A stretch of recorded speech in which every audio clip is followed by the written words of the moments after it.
وما هو علی الغیب بضنین، نہیں ہے پیغمبر غیب بتانے میں بخیل۔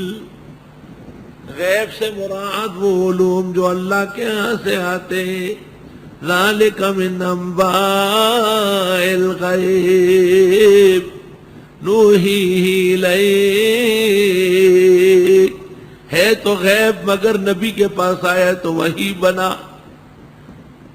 نبی کے پاس آیا تو وحی بنا، ولی کے پاس گیا تو کشف بنا، زر ولی کے پاس آیا تو تفسیر بنی۔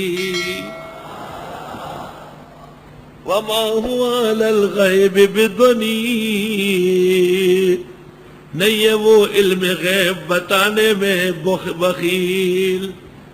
علم الغیب ما لم یوحى به ولم يقم علیہ دلیل، روح المعانی سورہ ہود۔